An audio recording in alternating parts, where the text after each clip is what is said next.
கடந்த சில நாட்களாக பெய்த கடும் மழையினால் கல்முனை அக்கரைப்பற்று வீதியின் நிந்தபூரில் முற்றாக சேதமடைந்திருந்த பாலத்தினூடாக போக்குவரத்து தற்போது பகுதிகளவில் வழமைக்கு திரும்பியுள்ளது. பாலத்தை அண்மித்த பகுதி வரை பொதுமக்கள் பஸ்களில் பயணித்து அதன் பின்னர் சுமார் 200 மீட்டர் நடந்தே பஸ்ஸில் ஏற வேண்டிய நிலை ஏற்பட்டுள்ளது. இதேவேளை உடைந்த பாலத்துக்கு அருகில் தற்காலிக பாலம் ஒன்றை அமைக்கும் நடவடிக்கைகள் தற்போது இடம்பெற்று வருகின்றன.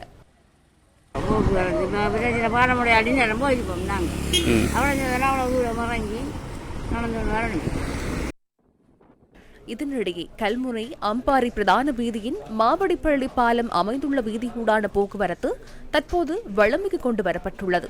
அம்பாறை காரைதீவு மாவடிப்பள்ளியை அண்மித்த குறித்த பாலத்தில் உழவு இயந்திரம் ஒன்று கவிழ்ந்து விபத்துக்குள்ளானதில் 8 பேர் உயிரிழந்திருந்தமை குறிப்பிடத்தக்கதாகும்.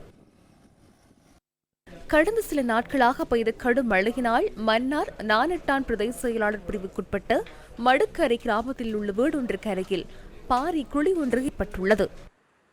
ஐயா, எனக்கு இந்த வீடு ஒடிஞ்சு போய்கிட்டே இருக்கு. இன்னொரு 2-3 இடவழிதான் இருக்கு. இந்த வீடு இடிஞ்சு ஆத்துல போனா எனக்கு என்ன நிலைமை? நான் எங்க வீட்டுல போய் இருக்கிறது.